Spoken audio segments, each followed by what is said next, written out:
Bismillahirrahmanirrahim. Assalamualaikum warahmatullahi wabarakatuh. Alhamdulillahi rabbil alamin, wa bihi nasta'in. Wassalatu wassalamu ala nabiyyil amin, nabiyyina Muhammad wa ala alihi wa sahbihi ajma'in. Rabbi shrah li sadri wa yassir li amri wahlul 'uqdatam min lisani yafqahu qawli. Wala hawla wala quwwata illa billah, amma ba'd. Ayuhal muslimun wal muslimat, a'azzani Allah wa iyyakum. Hadirin muslimin muslimat yang berbahagia, yang dirahmati lagi dikasihi Allah sekalian. Alhamdulillah summa alhamdulillah. Kita panjat kesyukuran kepada Allah Azza wa Jalla setelah pertemuan kita yang terakhir pada bulan lalu. Allah panjangkan usia kita pada hari ini. Kita dipertemukan sekali lagi untuk berbincang berkenaan dengan beberapa perkara berkait dengan peristiwa-peristiwa besar di akhir zaman ini sebelum menjelang hari kiamat. Hadirin sekalian, kita kuliah ini sememangnya dia bersifat bersiri lah, dan kita memang perlu maklum kepada perbincangan yang lepas. Kalau tidak, kita akan tergantung dalam memahami perkara ini, sebab saya tidak membahaskan tajuk ini sekadar membaca hadis-hadisnya, tetapi peristiwa besar ini bersifat kronologi, ada sequence dia yang Nabi SAW telah sebutkan. Saya telah bahaskan dalam beberapa pertemuan yang lalu berkenaan dengan muqaddimah tajuk ini, dan kita telah pun membicarakan tanda besar yang pertama pada bulan lalu, di mana apabila kita melihat sebuah hadis riwayat Al-Imam Abu Dawud daripada Muaz bin Jabal radhiyallahu anhu, Nabi SAW ada menjelaskan berkenaan dengan susunan peristiwa besar yang akan dilalui oleh umat Islam di akhir zaman ini. Dan Nabi memulakan bicara itu dengan perkataan baginda Umran Baitul Maqdis, kemakmuran Baitul Maqdis. Apa maksud kemakmuran Baitul Maqdis? Kita belum melihat peristiwa ini, kerana pada saat ini kita belum melihat lagi kemakmuran ini. Apa maksudnya tuan-tuan? Disokong oleh satu riwayat juga oleh Al-Imam Abu Dawud, di mana Nabi mengisyaratkan akan terbinanya sebuah kekhalifahan yang berpusat di negeri Syam, yang berpusat di Baitul Maqdis. Sebab itu Nabi sebut kepada Abdullah ibn al-Hiwalah, "Idza ra'aital khilafah nazalat fil ardil muqaddasah."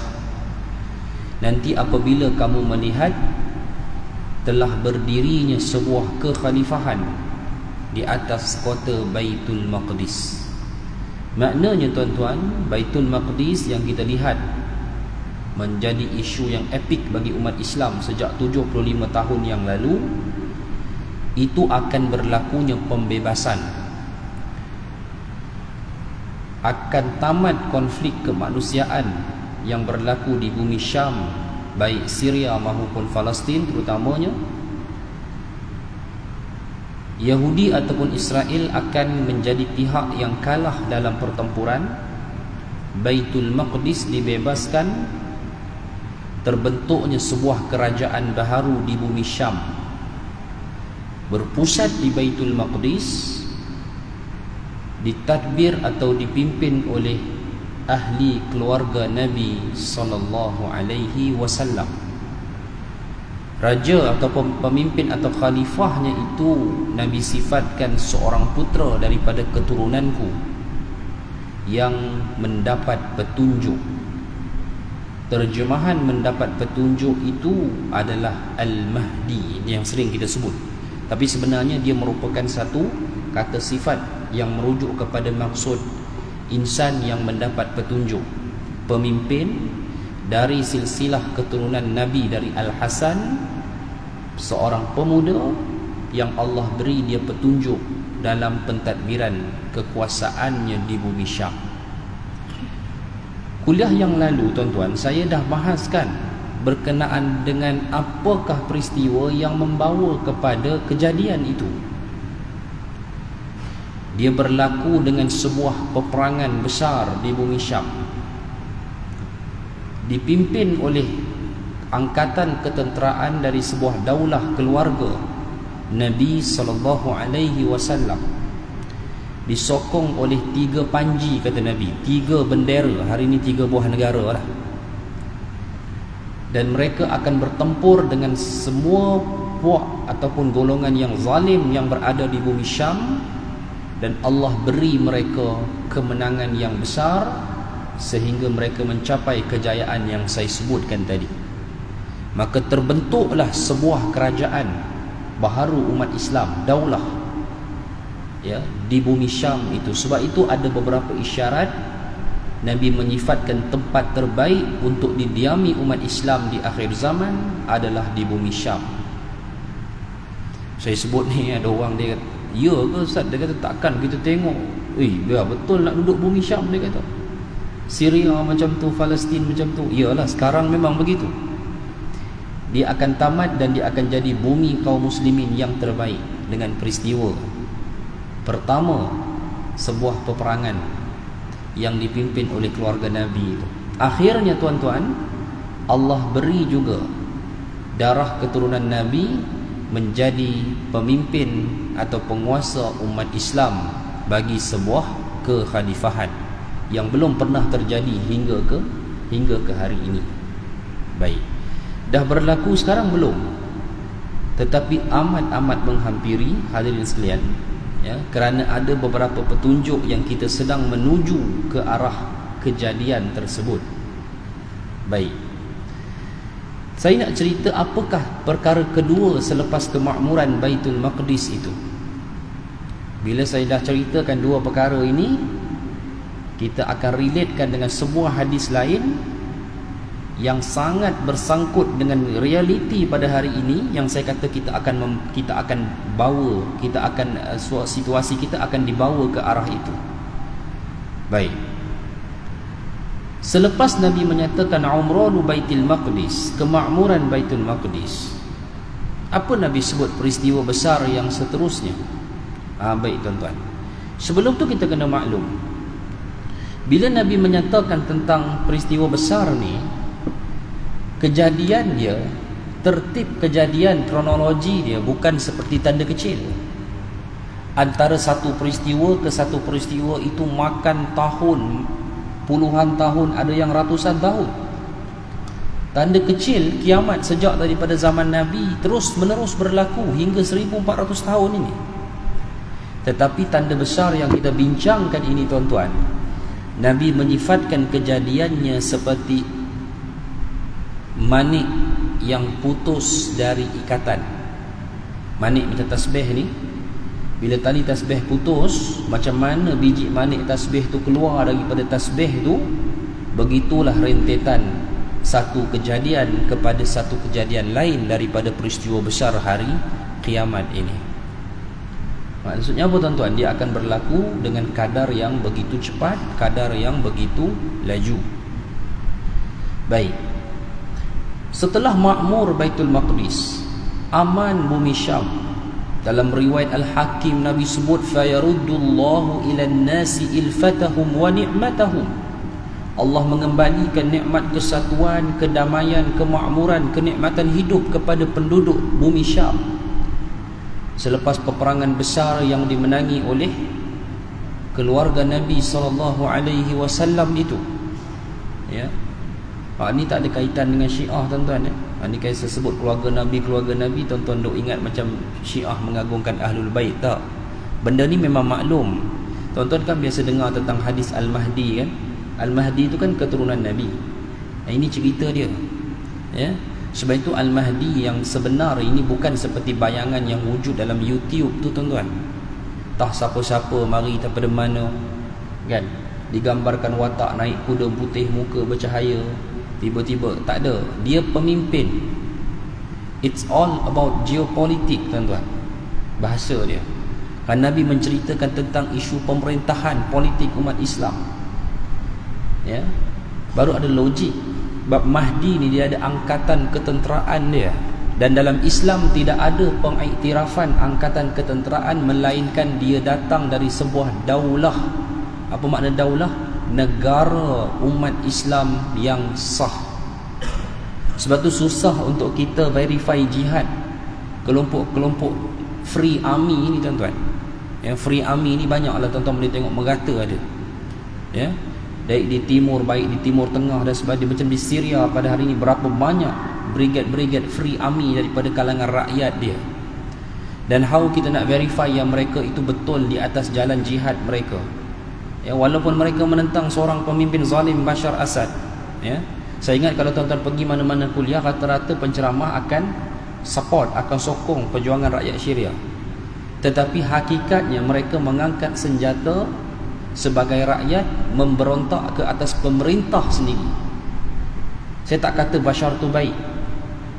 Saya bersepakat Bashar itu seorang yang zalim, Bashar Assad. Ya.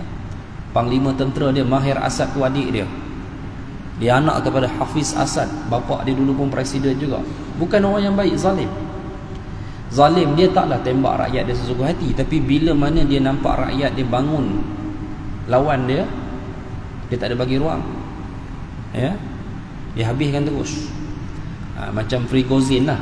Tahu cerita Prigozhin, ketua angkatan tentera Wagner, private military contract kepada Vladimir Putin, yang berperang di Afrika Tengah, yang berperang di Syria dan latest di Ukraine itu, yang tidak berpuas hati dan cuba melakukan rampasan kuasa ke atas Putin tu kan. Dia habiskan, cerita kawan tu habis. Ya, ada plane crash, habis. Semua habis. Saya cerita. Saya tak kata Bashar tu baik, tapi cara rakyat Syria memang itu bukan satu petunjuk yang Nabi SAW perintahkan. Tidak ada istilah rakyat sesebuah negara itu mengangkat senjata menumbangkan pemerintah dia sendiri, tak ada. Okey? Sebab itu kita kena faham, apabila kita nak sebut tentang sebuah jihad ataupun sebuah peperangan yang menepati syarak, dia mesti datang daripada sebuah negara yang berdaulat ataupun daulah umat Islam yang sah. Allah tak pernah syariatkan Nabi berperang ketika Nabi belum menubuhkan sebuah daulah, sebuah negara. Di Mekah Allah tak pernah perintah Nabi berperang. Nabi tak ada kerajaan, tuan-tuan. Tetapi peperangan hanya bermula setelah secara rasminya Nabi menubuhkan sebuah negara. Nabi sebagai seorang utusan Allah diangkat sebagai ketua pemerintah wilayah di Madinah. Barulah ada perintah syariat peperangan. Nampak itu kat situ. Ya, baik. Hadirin mati Allah sekalian. Jadi tuan-tuan, ya, damailah umat Islam di bumi Syam, bebas Baitul Maqdis.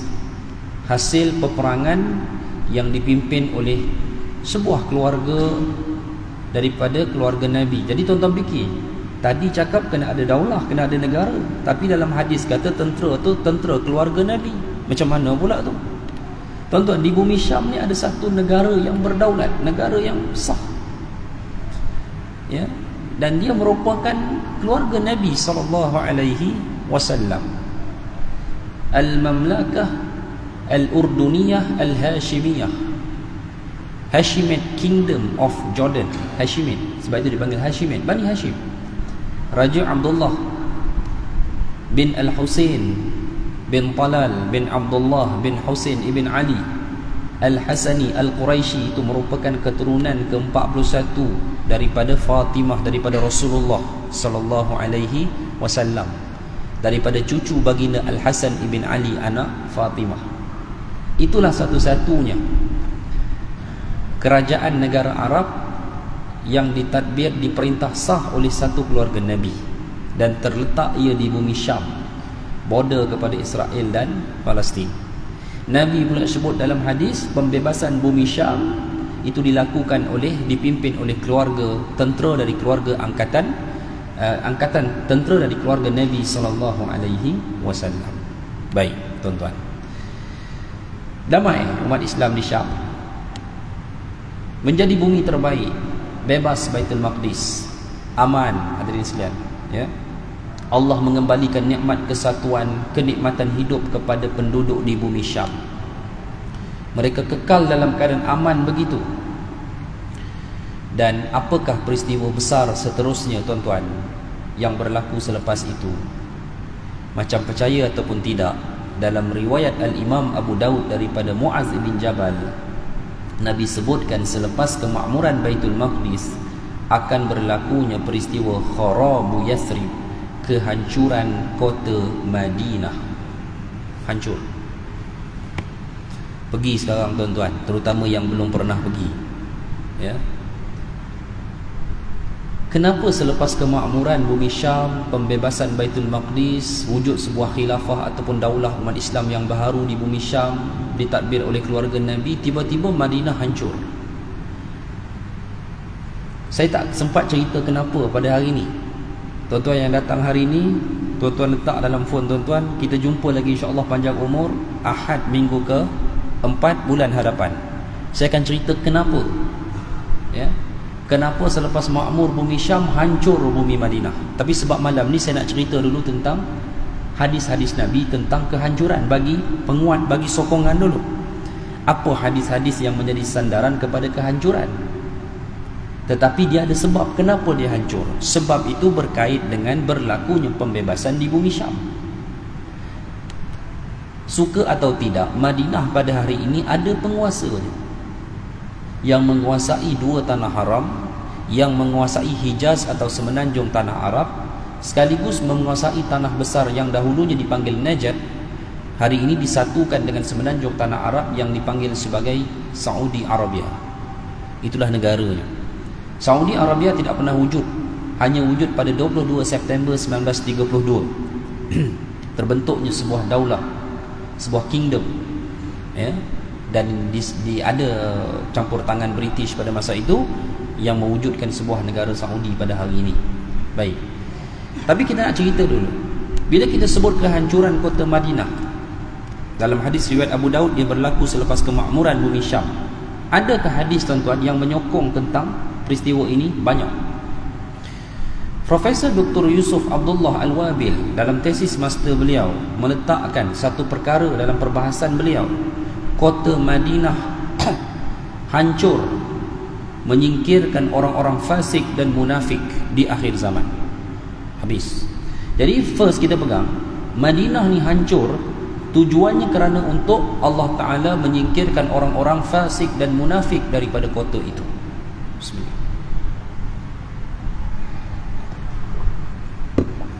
Baik. Antaranya, tuan-tuan, dalam Sahih Muslim, Nabi SAW menyatakan akan datang suatu zaman pada manusia yang waktu itu seseorang memanggil anak saudara atau kerabatnya, marilah kita pergi mencari kesenangan dan kemewahan. Marilah kita keluar mencari kesenangan dan kemewahan. Padahal kota Madinah lebih baik bagi mereka jika mereka mengetahui. Nabi sifatkan sampai satu masa nanti, tuan-tuan, penduduk Madinah akan lebih memilih untuk keluar Madinah demi mencari kesenangan dan kemewahan. Nabi ada sifatkan begitu, ya. Baik. Dan tuan-tuan, saya tak pasti, tapi alhamdulillah, tuan-tuan, saya every year akan pergi umrah lah, kecuali Covid tak sempat lah. 2020, 2021 saya tak pergi. 2022 saya pergi tahun lepas bulan November last, tuan-tuan. So before Covid saya pergi Disember 2019. Okay. 2019 tu saya pergi 2 kali, apalah, okey, tak apa. Tuan-tuan, suka atau tidak, Arab Saudi berlaku satu perubahan situasi yang begitu drastik, terutama setelah Muhammad bin Salman, putera mahkota dia yang kini menjawat jawatan Perdana Menteri, mempunyai kuasa. Dulu tuan-tuan takkan nampak situasi yang ada di bumi Madinah pada hari ini. Ada bagus, banyak benda bagus. Kalau kita tengok dulu, kalau nak masuk airport Arab ni, Allahu Akbar, sumbat, jam tuan-tuan. 20 kaunter, 5 je buka. Kena pula malam tu ada bola naya. Orang perempuan dia tak kerja dulu Saudi. Yang cop pasport dulu semua lelaki. Ya. Kena malam tu ada bola tuan-tuan. Oh, naya. Sebab dia tengok bola, dia letak phone dia kat situ, dekat kaunter tu. Kan? Jadi dia buat kita tu lebih kurang lah. Kan? Start 2017, perempuan dah bekerja. Macam saya latest saya pergi lah, semua kaunter buka. Kami turun flight MAS MH dengan Turkish Airline, turun 2 flight tu 500 lebih passengers. Dalam kurang 1 jam selesai semua tuan-tuan. Madinah dulu tak macam tu, beza. Perempuan sekarang kerja. Okey, welcome, biasa lah sekarang. Beza lah tuan-tuan. Sampai Madinah, okey, orang jual SIM card. Perempuan Arab jual SIM card, pakai seluar jeans tuan-tuan. Saudi dulu tak macam tu. Abaya tu yang dia pakai jubah tu dah tak wajib. Dulu wajib. Saya pernah bawa satu keluarga Malaysia umrah, dia nak jumpa 2 pupu dia di Mekah. 2 pupu dia dah lama migrate sana, daripada zaman ayah dia cakap Melayu pun dah pelat. Saya bawa lah, saya teman apa dia. Dia ambil kami kat luar tu, dia keluar pakai jubah, tak dapat mata tuan-tuan. Pergi sampai ke rumah, dia keluar balik dengan kami duduk bersembang tu. Tuan-tuan tahu dia pakai apa? Perempuan, dia pakai seluar tight orang jogging. Ujung kopiah saya ketat tuan-tuan waktu tu. Oh, memang ketat suruh kopiah. Dia pun cakap Melayu pelak, saya pun kata saya kata akak cakap Arab bila saya terjemah. Sakit hati dengar dia cakap Melayu, lama duduk sana kan. Nampak dia begitu friendly lah bersembang. Saya kata dia ni pakai macam tu, dia kata dia tak tahu aku ustaz. Dia kata kalau family dia ni, tak apalah yang saya bawa tu family dia, ini kita ni orang luar kan. Saya pun akhir nampak dia pun friendly begitu bersembang. Saya pun tanya, tadi pakai okey, abaya cantik, dalam pakai macam ni. Tuan-tuan tahu dia jawab apa? Yang luar tu undang-undang, dia kata. Dia boleh jawab macam tu. Yang luar tu undang-undang. Meza muslimat kita pakai betul bukan kerana undang-undang. Pakai betul memang kerana syariat. Dia pakai luar, dia jawab undang-undang. Sekarang tak ada dah undang-undang tu. Sebab tu tuan-tuan pergi umrah, sudah sampai di hotel-hotel Madinah, tuan-tuan akan nampak perempuan Madinah tu duduk jual SIM card, pakai seluar jeans gitu kan. Pakai apa benda ke nama yang pakai gitu lah, lebih kurang. Itu situasi hari ini. Very different tuan-tuan. Cukup berbeza. Ya. Riyadh tuan-tuan tak usah cakap lah. Buka saja web berkenaan dengan list konsert sepanjang tahun. Tuan-tuan boleh beli online ya. Jangan belilah, saya bagi tahu je. Okey. Dan benda ni dah menular ke semenanjung tanah Arab. Madain Saleh di utara Madinah, kampung kaum Samud, kaum Nabi Saleh dulu tuan-tuan. Dari satu tempat nama Al-Ula. Tuan-tuan tahu Al-Ula tu ada apa? The Mirror Stage, satu stage cermin. Bulan September tahun lepas, Westlife buat konsert kat situ sempena hari penubuhan atau kemerdekaan Saudi yang ke-90. Ya, that's a reality Saudi. Sebab tu tuan-tuan pergi Mekah, Madinah, dia tidak menggambarkan wajah Arab Saudi yang sebenar. Tuan-tuan kena pergi Riyadh, tuan akan nampak macam mana. Okey, baik tuan-tuan, kita baca dulu hadis-hadis yang bercerita tentang kehancuran kota Madinah. Baik, Nabi SAW sebut, okey, dalam hadis Muslim tadi, ketahuilah sesungguhnya suatu hari nanti kota Madinah itu bagaikan tukang besi yang akan mengeluarkan atau membuang karat besinya.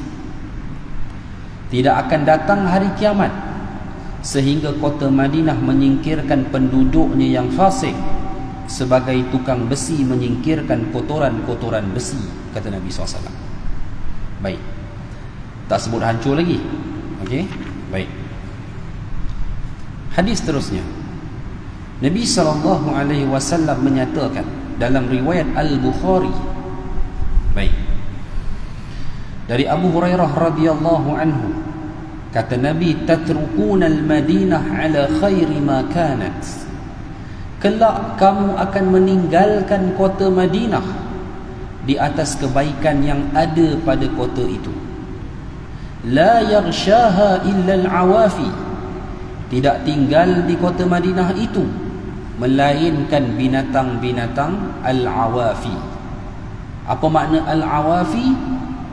As-siba'u wat-tayr, binatang buas dan burung, binatang liar dan burung yang berterbangan. Baik, Nabi ada sebut, hadirin sekalian, ya, nampak tak? Sehingga Nabi kata ra'iyani, ada dua orang pengembala min Muzainah, dari suku Muzainah, yuridanil Madinah, dia bergerak masuk ke kota Madinah. Dia ni pengembala, toke farm lah zaman hari ni, tuan-tuan. Dia ada farm lah kot di Madinah itu, ya. Yanaiqani bi ghanamihima, dia masuk untuk menguruskan ternakan dia. Fayajidaniha wahsyan, tiba-tiba dia mendapati Madinah hanya dipenuhi oleh haiwan liar. Dan dia pun keluar, hatta iza balagha saniyatal wada', dia keluar mengikut laluan sebelah utara yang dipanggil sebagai Saniyatul Wada', nama tempat. Kharran ala wujuhihima, Nabi kata kedua-duanya jatuh tersungkur disebabkan oleh gegaran yang berlaku di kota Madinah. Okey. Hadis terusnya diriwayatkan oleh Al-Imam Malik dalam Muwatta. Sabda Nabi, la tatrukunnal Madinah ala ahsani ma kanat. Kamu akan meninggalkan kota Madinah atas keadaan yang terbaik di kota itu. Hatta yadkhulal kalbu awidh-dhi'bu, sehinggalah kota Madinah hanya dimasuki oleh anjing atau serigala, kata Nabi. Fayughdi ala ba'di sawaril masjid aw ala al-mimbar. Anjing-anjing itu kencing di tiang-tiang masjid dan di mimbar, kata Nabi. Tuan-tuan pernah dengar hadis ni? Faqalu, sahabat tanya, ya Rasulullah, faliman takunu thimaru dhalika zaman. Kalau begitulah ya Rasulullah keadaan kota Madinah engkau ceritakan, maka hasil tuaian kebun Madinah, maknanya anggur lah, tamar lah, kurma, jadi milik siapa ya Rasulullah? Kata Nabi, lil awafit tayri was-siba, dia menjadi milik burung-burung yang berterbangan dan haiwan liar. Mereka tu saja yang akan makan hasil buah-buahan kota Madinah. Hancur, tuan-tuan, ya. Penduduknya keluar meninggalkan kota tersebut kosong, ya, kosong. Baca lagi hadis terusnya daripada Umar ibn Khattab. Hadis diriwayatkan oleh Al-Imam Ahmad, Al-Syekh Ahmad Syakir menyatakan hadis ini sanadnya sahih, di mana Umar radhiyallahu anhu, ya, pernah menyatakan, aku mendengar Rasulullah sallallahu alaihi wasallam bersabda, la yasiranna ar-rakib, nanti akan benar-benar berlaku satu peristiwa di mana seorang rakib ni penunggang kenderaan, macam kereta hari inilah, ya, akan melintasi bijambatil Madinah, akan berkenderaan melintasi kebun-kebun tamar kurma di Madinah. Thumma yaqulun, thumma la yaqulan, lalu mereka berkata, laqad kana fi hadha hadirun minal muslimina katsir, dulu kebun ini diziarahi oleh ramai kaum muslimin, mereka kata. Betul tak, tuan-tuan? Kita pergi umrah, kita pergi mana? Kan? Kita pergi kebun tamar. Buat apa pergi kebun tamar? Mutawif bawa, bas bawa, pergi beli tamar. 40 jemaah, 40 orang bawa, tuan-tuan. 5 kilo seorang, bayangkan. Mahal tu tuan-tuan beli tu kat pasar Madinah tu. Yang Melayu kan peniaga dia kan ya. Malaysia. Halal tu. Dia tu. Kan? Dia pandai dia attract kita, kan? Dia sebut nama Perdana Menteri, siapa Perdana Menteri dia sebutlah. Malaysia boleh, kan? Zaman Najib boleh. Sekarang Anwar boleh. Dia tahu dia belajar, kan? Kita pun beli. Mahal tuan-tuan. Driver bas tu dapat 200 sekali bawa. Mutawif macam saya pecah rahsia ni hari ni, tuan-tuan. 200 dapat. Dia bagi free. Dia saya 200, mutawif 200, driver bas 200. 400. Dia tanya berapa orang jemaah. Dia kata 40 orang. 40 beli. Dia bagi macam tu je. Saya pecah rahsia dah, tuan-tuan. Ya. Ramai orang ziarah kebun. Tapi satu masa nanti akan ada orang melintasi kebun Madinah. Mereka hanya berkata dahulu kebun ini diziarahi oleh ramai kaum muslimin. Tak ada orang, ya? Sebab tu saya kata tuan-tuan, yang belum pernah pergi, sebab kita amat dekat dengan peristiwa ini, insya-Allah tuan-tuan, ya. Seterusnya, Al-Hafidh Al-Imam Ibn Hajar berkata, ya, ada satu riwayat daripada Auf bin Malik radhiyallahu anhu. Ia berkata Rasulullah sallallahu alaihi wasallam pernah masuk ke Masjid Nabawi, kemudian memandang kami lalu berkata, Nabi pandang tu dengan wajah yang agak sugul, muram, tuan-tuan. Nabi kata apa? Amma wallahi, ingatlah kata Nabi, demi Allah, la yada'annaha ahluha mudallalatan 40 aman lil awafi. Kata Nabi, ingatlah demi Allah, sesungguhnya penduduk negeri ini iaitu Madinah suatu hari nanti akan meninggalkan bumi ini kosong selama 40 tahun hanya untuk didiami oleh haiwan buas, kata Nabi, dan juga at-tayr, yakni burung yang berterbangan. Nabi dah sebut, ya. Sebab itu Nabi, wajah Nabi suram, Nabi sebut itu akan berlaku, ya. Baik. Ada lagi tuan-tuan, ada beberapa hadis lagi yang menceritakan berkenaan dengan kehancuran bumi Madinah, kosong, ditinggal kosong oleh penduduknya. Bila dia berlaku tuan-tuan? Pada saat Dajjal sudah menjadi penguasa yang menguasai tanah Arab termasuk bumi Madinah. Sebab itu ada sebuah hadis Nabi sebut peristiwa kehancuran kota Madinah disebabkan oleh zalazil, gempa ini yang menyebabkan penduduknya meninggalkan bumi ini kosong, akan berlaku saat yaji'ud dajjal ilal Madinah fayas'adu Uhudan, kata Nabi, iaitu pada waktu ketika datangnya ad-dajjal. Dajjal ni jadi penguasa, tuan-tuan. Dia akan last akhir jadi penguasa yang menguasai tanah haram. Sebab itu tuan-tuan, kita belum masuk detail cerita Dajjal, berhentilah berfikir seperti mana kita fikir selama ni, kan?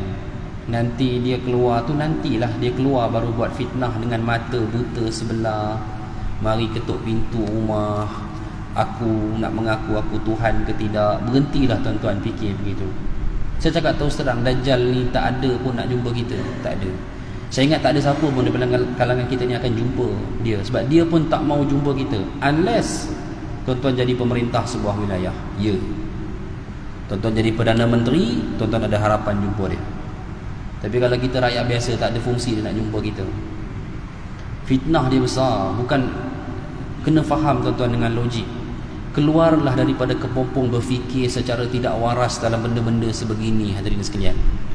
Ya, sebab itu bila ada Nabi pun Nabi kata fa ana hajijuhu dunakum, aku sendiri yang akan mewakili kalian bila dia keluar pada waktu ini, kata Nabi, aku sendiri yang akan berhadapan dengan dia, berhujah dengan dia untuk kamu semua. Maknanya Nabi pikul tanggungjawab berhadapan dengan dia, bukan kecil punya cerita. Bukan sekadar dia keluar pergi ketuk rumah, setiap rumah mesti alam tes iman dah. Tu kutip banci boleh ya. Okey. Baik. No. Dia akan jadi seorang penguasa. Dia inilah tuan-tuan orang yang paling bercita-cita untuk merosakkan kota Madinah. Dialah orang. Saat itu dia merupakan seorang penguasa. Sebab tu tuan-tuan, firasat ahli ilmu kata sebuah istana yang tersergam indah di pinggir Madinah, di atas bukit tu, tuan-tuan, rata-rata orang kata itu adalah istana Dajjal. Bab istana Dajjal tak ada dalam hadis, tapi dengan terbina istana itu tuan-tuan, ahli ilmu ni tuan-tuan, ya, yang betul-betul ikhlas hanya kerana Allah, mereka ada petunjuk, mudah-mudahan. Sebab itu kalau dia boleh dapat istana begitu, kita faham dia bukan orang biasa, ya. Sebab tu Nabi kata, di mana tuan-tuan? Saya ulang balik. Nabi ada sebut dalam sebuah hadis dalam riwayat Al-Bukhari, man arada bi ahli al-Madinati su'an adzaballahu kama yadzubul milhu fil ma'. Orang yang paling berkehendak untuk merosakkan, ataupun orang yang berkehendak untuk merosakkan penduduk Madinah dengan keburukan, Allah akan cairkan dia seperti garam yang larut dalam air. Kalau tuan-tuan cari dalam hadis, cair seperti garam yang larut dalam air ini sifat apa? Ini sifat kebinasaan Dajjal ketika berhadapan dengan Nabi Allah Isa alaihi salam. Nak terima ke tak nak terima ke tuan-tuan, tapi Nabi sebut dalam hadis itulah sifat kebinasaan dia. Sampai Nabi kata falau tarakahu halak. Kalau Nabi Isa biar saja, tak payah buat apa-apa kat dia, dia akan terus binasa dengan sendirinya, kata Nabi. Dialah tuan-tuan orang yang paling berhajat untuk merosakkan Madinah, ya, dan dia tak mampu melakukan kerosakan ke atas kota Madinah, melainkan dia menjadi seorang penguasa yang berkuasa ke atas kota Madinah. Sebab itu ada satu hadis daripada Mihjan ibn Adra yang akan insya-Allah kita baca, ya, selepas azan Isya, berkaitan dengan datangnya Dajjal ke bumi Madinah yang berakhir dengan berlakunya gegaran ke atas kota tersebut. Wallahu taala a'lam.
Bismillah wassalatu wassalamu ala rasulillah wa ba'd. Baik, muslimin muslimat sekalian, kita tamatkan kuliah kita pada malam ini dengan satu hadis ini. Dan pada bulan hadapan insya-Allah panjang umur kita sama-sama kita bertemu lagi, saya akan detailkan secara jelas berdasarkan hadis tentang situasi yang membawa kepada peristiwa pembebasan bumi Syam dan kehancuran kota Madinah ini. Ya, kerana ada peristiwanya yang berkait dengan penguasa semasa yang menguasai tanah haram pada waktu itu.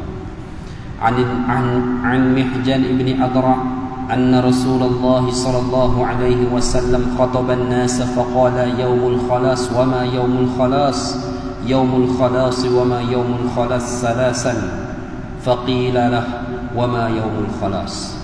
Daripada Mihjan ibn Adra, ia menyatakan suatu hari Rasulullah berkhutbah di hadapan para sahabat. Lalu Nabi menyebutkan yaumul khalas, apakah itu hari atau apakah itu yaumul khalas? Nabi ulang yaumul khalas, apakah itu yaumul khalas? Yaumul khalas ni terjemahan dia hari penghabisan, tuan-tuan. Nabi ulang 3 kali, faqilalah. Sahabat tanya kepada Nabi, wama yaumul khalas, apa itu hari penghabisan ya Rasulullah, kami tak tahu. Kata Nabi, qal yaji'ud dajjal fayas'adu uhudan. Hari di mana Dajjal datang kota Madinah, lalu dia panjat bukit Uhud. Dia panjat seorang ke? Tak.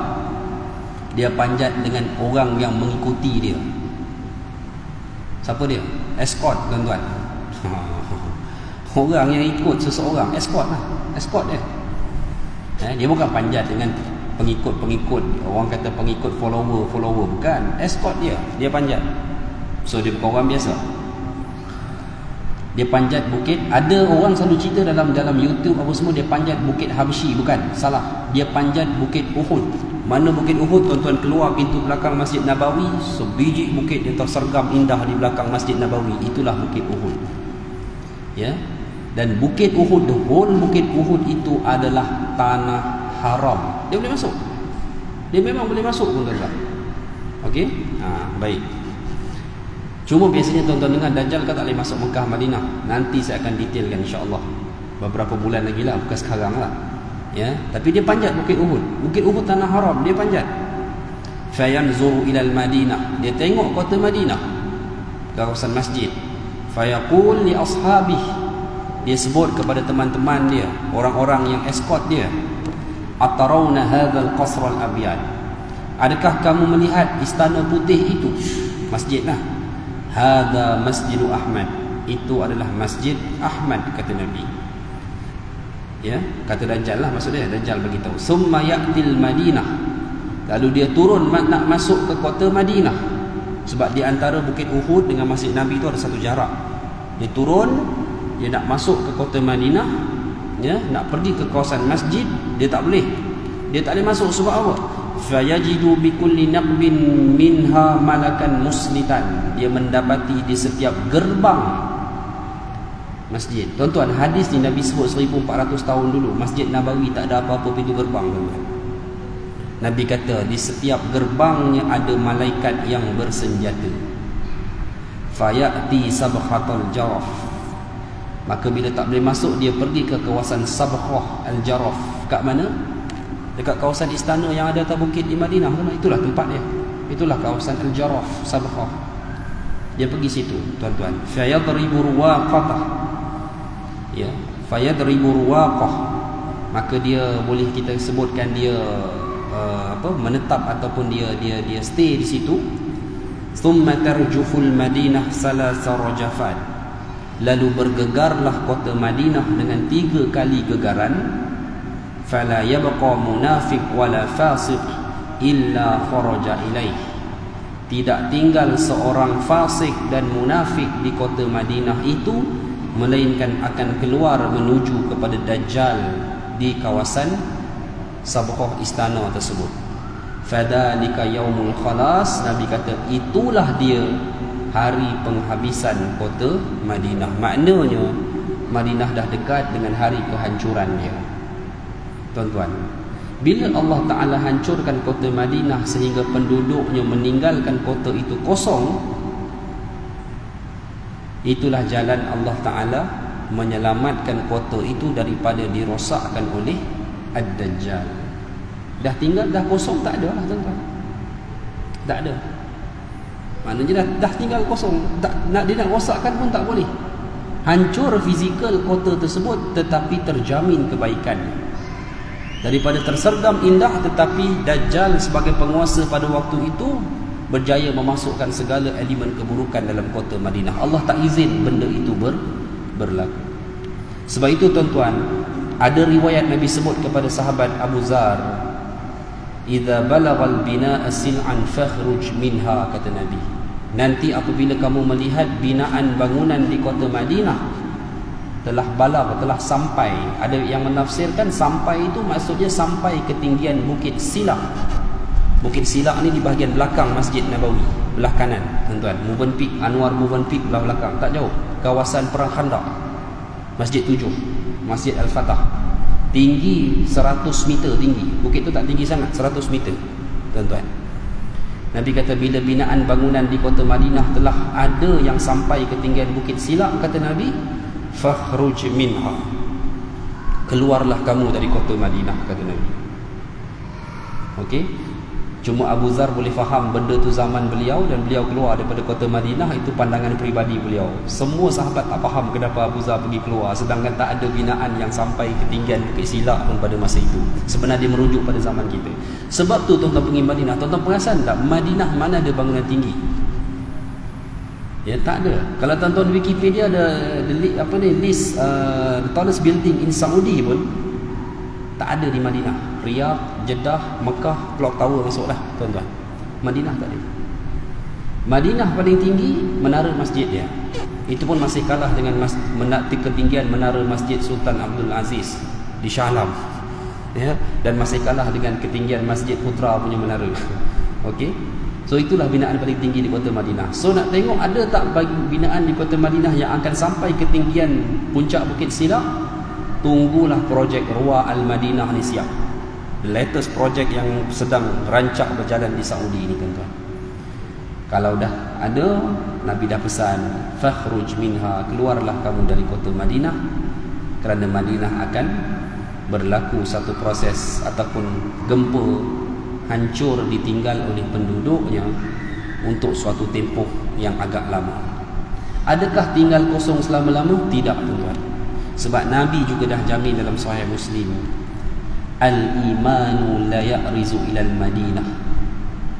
ya, iman akan kembali semula ke kota Madinah nanti. Nabi kata iman ni tuan-tuan duduk dekat mana? Iman ni duduk pada manusia. Maksudnya Nabi kata selesai semua fitnah nanti, Allah akan kembalikan orang-orang beriman untuk menetap dan mendiami kota Madinah.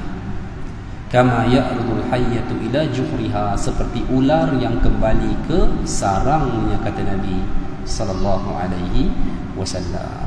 Okey? Baik. Inilah perbahasan kita pada hari ini. Hadirin sekalian, bulan hadapan saya akan detailkan peristiwa atau keadaan berdasarkan hadis yang berkait dengan punca kehancuran kota Madinah ini, dan juga yang berkait dengan peristiwa pertama, iaitu pembebasan Baitul Maqdis itu. Allahu a'lam. InsyaAllah kalau tuan-tuan stay, tuan-tuan akan dengarlah. Kalau tak ada, dia putus cerita, kita pun nanti tengah nganga dia cerita ni, dia start kat mana apa semua. Tapi tak apalah, mana yang sempat, mana yang ada, moga-moga apa yang kita dengar, kita beroleh kebaikan, manfaat daripada perbahasan ini. Mudah-mudahan insya-Allah. Paling penting Allah selamatkan kita daripada fitnah. Allah letak kita bersama orang-orang yang benar insya-Allah. Wallahu a'lam. Wallahu a'lam. Sekadar itu dulu, kita bertemu lagi bulan hadapan. Aqulu qawli hadza wa astaghfirullah. Assalamualaikum warahmatullahi wabarakatuh.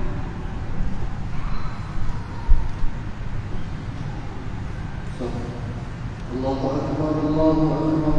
Asyhadu an la ilaha illallah, asyhadu anna Muhammadar Rasulullah. Hayya 'alas salat.